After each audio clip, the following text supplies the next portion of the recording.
Alright guys, another day, another video. This is gonna be Theather of Pain, 17 plus Fortified, Sanguine, Grievous, Prideful of course, since season 1. Quite interesting combination of affixes. I don't think I've remembered doing a week like this before. There probably has been, but just not fresh in my memory. Since it's Fortified, I decided to Ashen Hollow this. Hopefully, hoping that guys will save their CDs for the boss and they will mold the boss, and we, this pack is not to be underestimated on Fortified. Raging Bloodhorn will do a lot of AoE damage. I think this is definitely the good move, and also it's so conveniently at the start of the dungeon, and just following like the simple philosophy of wanting to use your CDs as soon as possible. I think this was a really good move. And I know that for the next boss, if we play it properly, we really should not need any like external CDs or whatever. So because of that, I'm feeling confident. And with Holy Avenger, Aura Mastery, Sack, Bubble, Lay on Hands, like there's no way we fuck up the boss. So I just Ashen Hollow there and hope for the best. Here you want to be careful, you're a melee.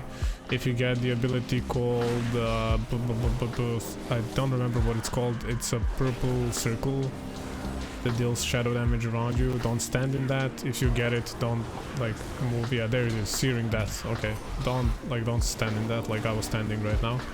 You can see like it doesn't deal significant amount of damage, but it ticks you down a little bit, and if it overlaps with another mechanic, it can fuck you up. Obviously this boss fight on Fortified weeks, I would say, should not be an issue. If you're doing it on Tyrannical, you really need to have cleaner interrupts than we did. I think no matter what week it is, you will always focus Dacia first, since he's the most dangerous one. He or she, I have no idea. I really don't pay attention to how these guys look, I just murdered them. Be careful, interrupt, don't stand in green, don't stand in circle. Be ready to react once somebody gets fixated. What you can do is you can bop them, and if I'm not mistaken, that should cancel the fixation, or it will make them immune to damage, one or the other. I do not remember exactly, but I know you can bop it. Same with stun. If you get stunned, you can bubble, which is very useful actually, and very nice. And that's about it. Just kill the boss, lol. Reduce the boss's HP to 0 before the boss reduces your HP to 0. That is my general philosophy of how this game works.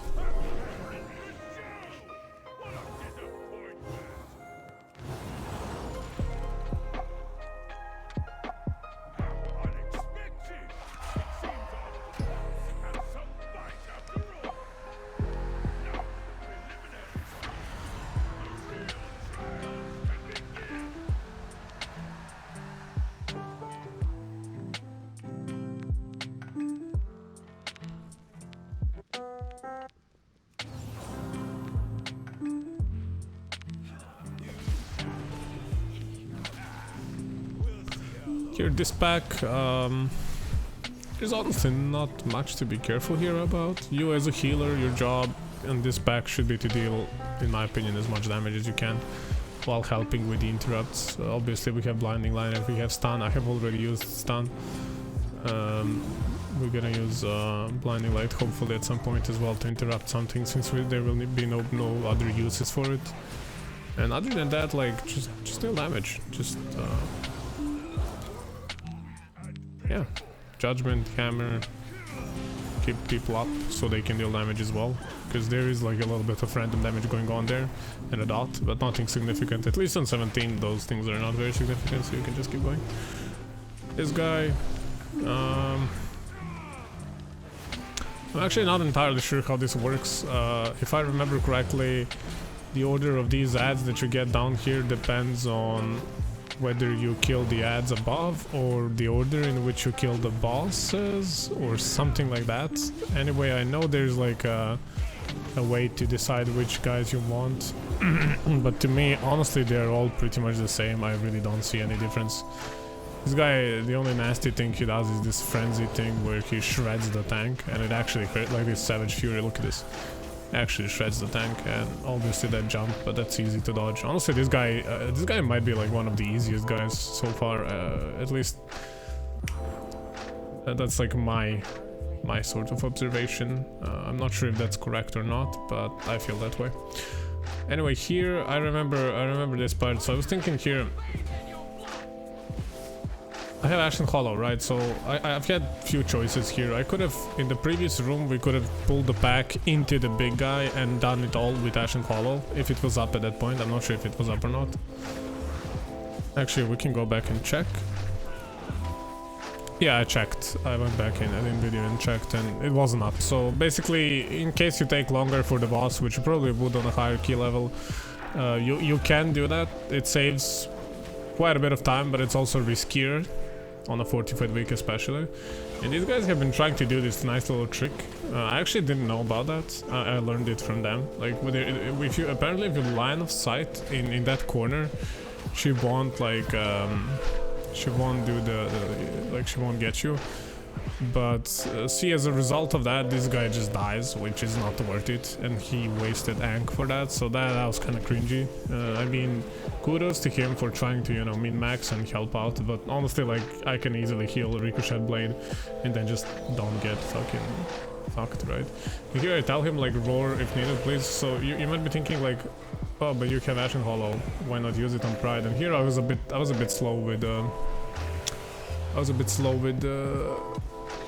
with the heals. I should have at least bubbled or something. I really should not have died there. That's kind of bad. And honestly, good job to these guys for living long enough to survive me coming back. As I say that, they end up dying. But yeah, this is completely on me.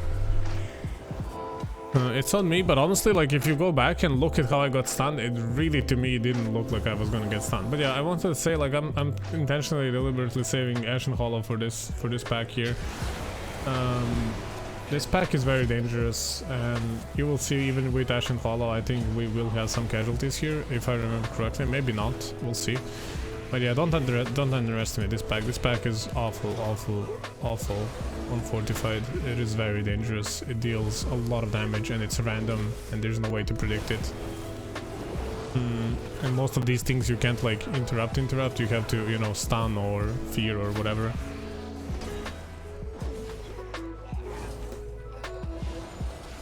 It's very scary stuff. Very scary.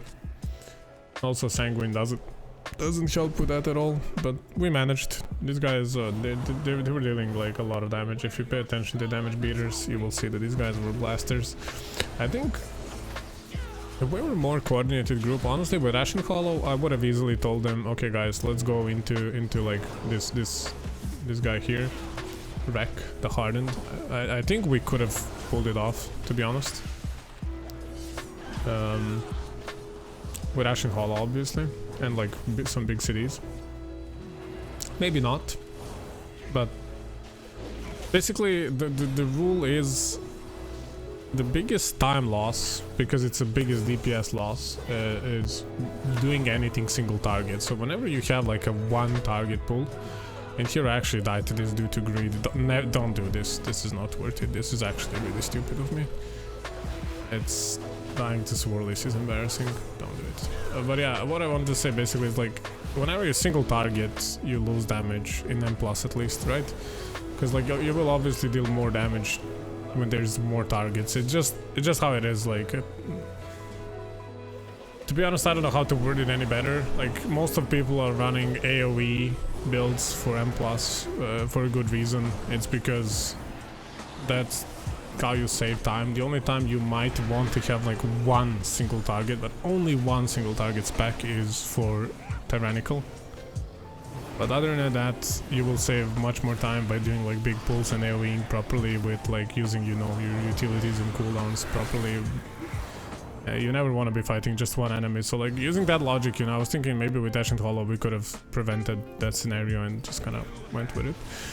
But yeah, it doesn't matter, like we don't need to min-max to times 17, obviously, especially not with pugs. I'm just talking like what I think would be more optimal, even though I don't have the resources to test it myself. Because obviously I don't have like a pre-made team, so you know, the ideas for now are just ideas and only that.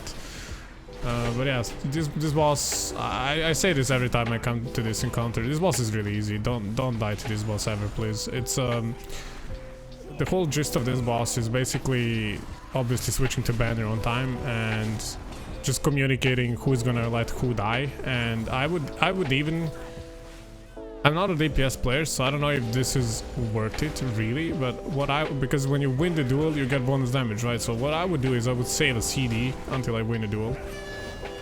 Or until I see I'm not gonna be the one pulled, because like if you pop a CD and then you get pulled, you've kind of fucked yourself, right? So I guess you could CD on start, and then by the time like you get pulled for the first time, you're kind of out of your CD anyway. Once again, I don't know, on Fortified, I don't think it matters that much. On Tyrannical, it probably does a little bit more, but honestly, it doesn't matter. As long as you kill banners, you really should not die here. As a Paladin here, one nice thing you can do is you can kind of free them yourself, so you can kind of ignore this banner slow. It's very useful. You know, you can also help your allies, like if somebody has low mobility, you can save them. And there really was not a single reason here for Warrior or Rogue to die, but they did. I guess it's good because we all made some mistakes in this dungeon. I like that. I've uploaded way too many videos in which I'm the only one that's making dumb mistakes. I'm so happy that, yeah, there you go. I would say it, damn. It's almost like I'm the same person as the person in this video, huh? No, I actually am. Sorry. I just wanted to clarify that, just in case somebody takes me serious. Yeah, here we were talking about it. They wanted to bloodlust this and wanted to do like a big pull, and I agreed, and then we got no bloodlust if I remember correctly. So I Ashen Hollow this, we go for big damage. You know, just doing your standard Holy Paladin stuff before we get nerf hammered in 9-1, right? It went okay. It went okay. We deleted this. I wish he chain pulled now at this point. Like I wish I even pull for him. I shouldn't do that, especially not with a taunt. That's kind of stupid of me. But yeah, like if we pulled this earlier, we would get more out of Ashen Hollow, and it would be much smoother. But you know, once again, we're not a properly coordinated group, so obviously there's like a lot of ways to min-max this even further. But I think we did good for pug group that didn't use any comps. It's pretty good. The way I think about it is like good players, they don't really need to communicate. They know what they need to do most of the time. That being said though, communication always helps. Always helps. And here, one good thing you can do is, and this is something I learned recently by reading online, and actually never did it in practice, which is just my bad. I would usually Hand of Freedom myself here, but what you want to do is you want to Hand of Freedom your tank. It helps him when he gets chained. It helps him pull these guys to safety, and basically what that does is it also lets you play safer, because you can then just stay, right? You stay, and because you stay, you guys don't get chained, and you're all much more healthier. And here I lose this guy. This is something I've been saying a lot, and I think I finally figured out my feeler rotation. So when you don't have Crusader Strike, when you don't have Holy Shock, when you don't have Holy Power, you will sometimes see me casting Holy Light or Flash of Light, which at the moment are not very powerful spells. And I would even go as far as saying that, we'll ignore that, nothing happened there. I would even go as far as saying that like most of the times you should just never cast them, unless in some very specific situations. Light of Martyr is something I've been playing with more and more lately. I've been spamming Light of Martyr much more lately in some of the keys I've done. Some of them were weekly, so like, you know, it's not the most optimal scientific, you know, way of approaching it, because obviously things deal less damage, so it's easier. But I will try it out a little bit in more push keys, and I will definitely think you will see me using Light of Martyr more in future. I found it to be pretty good, especially on prides and on like emergency situations where you're just out of the juice and you need to pick up some healing slack, or like out of combat situations where people are running. And sometimes I would start casting Holy Light, but that's really stupid. Yeah. This guy, gotta be careful with this guy. This is probably the most dangerous enemy on Fortified week. We actually managed to live here. I'm not really sure how, to be honest. I guess we used our defensives and, you know, used healing pots, and also, you know, I did my best to keep people alive. You really have to like sort of plan this through. You can see I used both Bop and Sack. This guy is dangerous. He will kill you if you don't use a CD, a defensive or whatever. He will kill you. There's no way around it.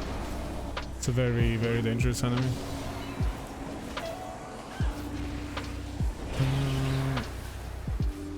Yeah, we're doing these prides very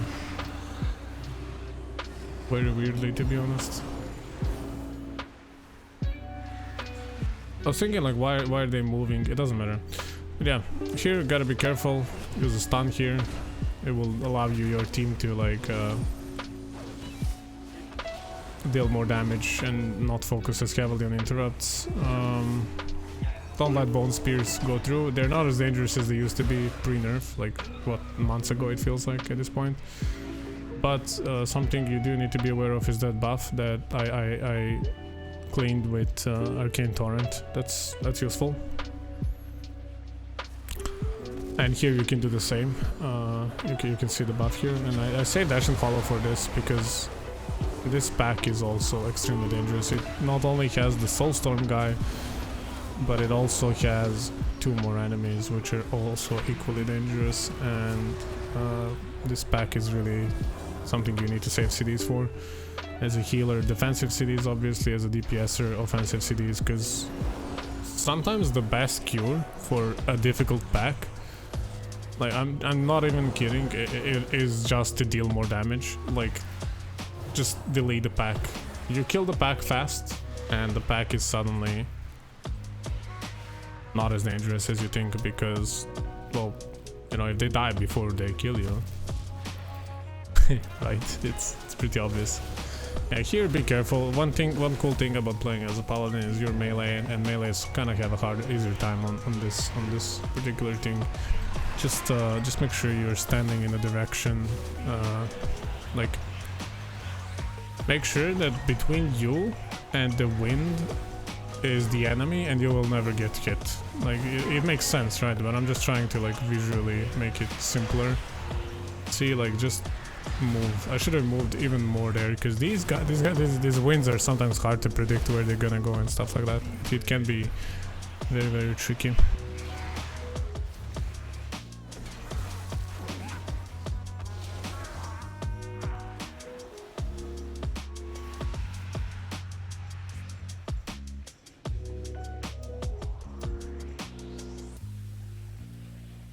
One cool thing about Theather on Grievous week is that you don't actually have to heal people, because they just click portal and they get full HP. So that's something to keep in mind. It's a very useful, actually a really useful thing.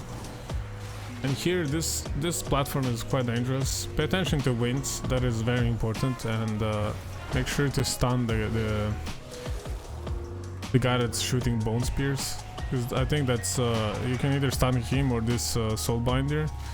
The Soulbinders are not that bad. I mean, obviously it's not ideal that casts go through, but it's still better than Bone Spy going through. Here I actually managed to keep everybody alive pretty smoothly without using any major CD, which is really good. And then we're heading into Pride. You might notice that I'm saving Holy Avenger a lot. And the reason is because I'm like on 17, I actually don't think using Ashen Hollow on Pride is always optimal. Unless you agree to that with your team, but then you need to trust your team that they can blast through the rest of the dungeon for you, right? And like I always say, for simplicity's sake, if you're not sure, it's good rule of thumb to save Ashen Hollow for on Tyrannical for boss, on Fortified for Pride, or for like a big pull that you know it's coming. But it takes like a lot of in-depth knowledge of how the routes work and what is the problem for your group to actually plan Ashen Hollow properly. It's something that isn't only up to you. It depends on your entire group, simply as that. Depends on how they also use CDs and stuff like that. That's why obviously communication is it carries way too much of a value in this game, both in M+ and in raids. That's why like I usually try to ask them what they want me to do with Ashen Hollow, because it's one of those things, right? Ashen Hollow is your spell, right? But it's so big and it changes the game so much because of how big it is. That's what she said. It changes the game so much because of how big it is that like you need to treat it like a you know, like a big team tool rather than, oh well, it's my Ashen Hollow, you know, I'll use it however I want.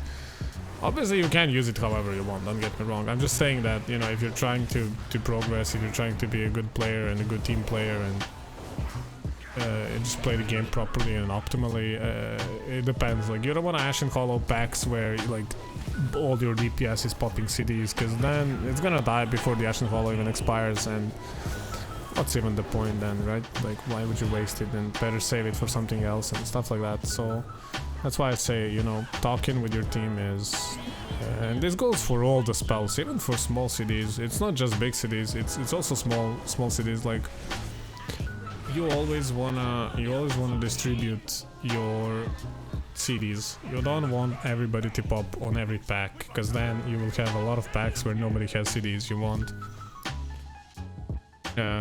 like optimally, you know, everybody to have some sort of CD for every pack, but not all classes work that way, right? So classes that have like one big CD, that they need to plan it more carefully. Classes that have multiple CDs, you know, sometimes they want to use them all at once, sometimes they want to distribute them. It all depends. Like as I said, I'm not a DPS player, so I'm not going to talk about it. It's just common sense, right? Just talk with your team, figure it out for yourselves, whatever works. You don't want to overkill a pack, but at the same time you don't want to underkill a pack. Like sometimes it's better to commit to CD and say, you know, fudge it, just we'll go with this, and even if we overkill, at least we overkilled, right? It's way better than underkilling a pack and then dying to it. Like I think wiping the packs is like one of the most depressing feelings ever. Like, well, wiping the bosses is just as bad, to be honest, but I don't know, wiping the packs just feels bad. It really does, to me at least. And here we got a little bit disorientated, and this is the sheep herd mentality that I've fallen victim to as well. Like I just followed the tank and literally I knew he's going in the wrong direction, but then they all went in the wrong direction and I was like, surely it's the right direction then, right? Just the classic sheeple. Wake up, they're feeding you lies. I'm joking. Let me just adjust my team full cat real quick. Okay, done. Alright, so here obviously dodge swirlies, interrupt. Interrupts are very important here. You don't want to let one of these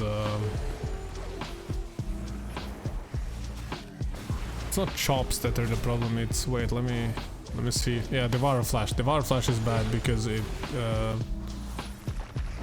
Wait, is it the chop then? One of them heals them, and I'm not sure which one does. I'm actually not sure. I know one of them heals them, so like you want to kind of try and interrupt that, and that's why we're good for that, because we can stun and we can blinding light.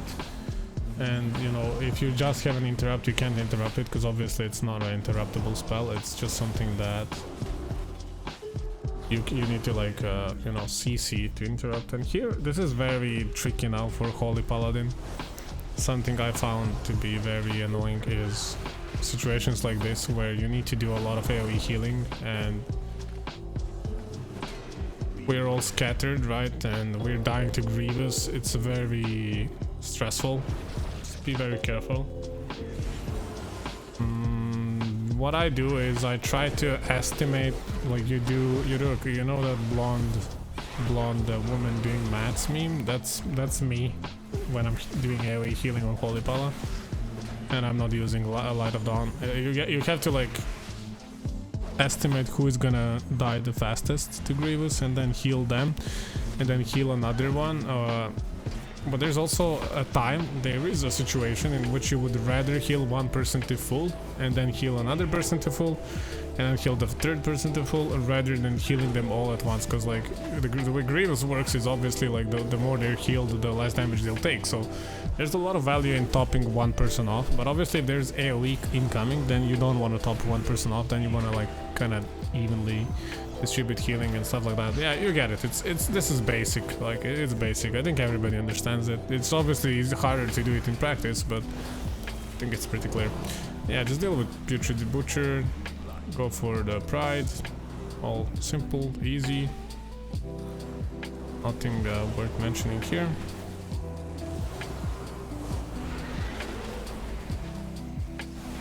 Just dealing with Pride. I've gotten into the habit of putting beacon on myself, letting the tanks heal themselves. I'm saving Ashen Hollow for the boss, because I feel like we were fine on Pride. And I've also had we have both Shout and Aura Mastery, so I'm thinking with those two CDs we won't be needing my Ashen Hollow. And we actually don't even use any of them, so perfectly fine. And here I start blasting. So anyway, I started blasting. That's Holy Pala in a nutshell. Just pop that Ashen Hollow, throw some hammers, throw some judgments. Just healing here and there. Imagine healing as a healer, how cringe. But yeah, just go, like I just went full damage here. Just all holy shocks into him, all the Theather strikes. Try not to overcap Holy Light, even when there's no healing needed to be done. Just get off like Light of Dawn, or it's easier than Word of Glory. Obviously, if somebody's taking damage, Word of Glory them, but like in general, I would just spam Light of Dawn. Obviously, the reason why you do it is you're fishing for wings procs. Like you want that Avenging Breath to proc. That's why we're oftentimes like paladins do in a good group, they will do a lot of overhealing, because you know they're just fishing for a wings proc for more damage and more healing. Obviously wings also help with healing, it's not just for damage. Yeah, that went pretty smooth. I think overall this key was pretty smooth. I don't remember how the last boss goes, but I'm sure that if with a little bit more optimization in the route and minus 2 or 3 mistakes here and there, we actually had this key on +2 pretty easily. I don't know why I was checking the key there, I'm not really sure. Yeah, pretty easy. I'm just gonna let you guys watch the last boss fight. There's not really that much to say about it. If I see anything interesting, I will obviously mention it, but it's just heal. I can save Aura Mastery for that nasty overlap that happens at 40-ish%. I think it's 45%. I have Holy Avenger, I have Avenging Rat, I have Bubble, I have Land Hands, I have Divine Protection, I have Bop, I have Aura Mastery, I have everything we need. This is over-saving cities, basically. Over-saving at this point. Like, we have all the tools we need to deal with this boss. I'm pretty sure it's gonna be quite smooth. Like, we were even so fast that we didn't even get our blah blahs back. And one more perk of being melee is you can easily dodge Dark Devastation. It's so much easier as a melee because you can just sort of like walk behind her when she starts casting it. Here, like, don't overlap the circles, but also don't be too far so they can get interrupted. I throw in the blinding light here to interrupt. Easy peasy. Pop Holy Avenger to bring people up because I noticed, you know, we lost some HP. So I wanted to bring us up, and I'm saving Aura Mastery for the overlap, I think.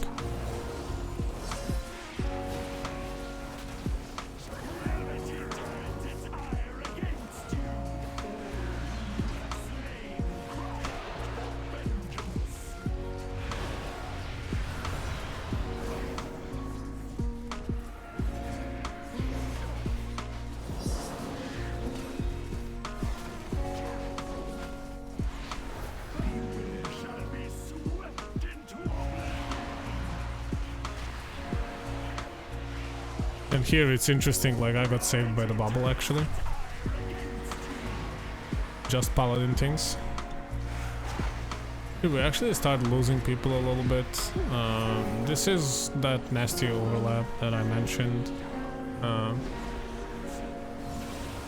Gotta be careful to not take any extra damage that you don't need to from circles, and also you need to pre-plan. Like interrupts, put an Ashen Hollow for good measure, and that's the key, guys. Thank you so much for watching. Thank you for clicking the video. I hope you liked it. You know, like, subscribe, or leave a comment. Tell me what you think. And thank you for watching. Yeah, I really do appreciate that, and I hope you guys have a lovely day. Bye.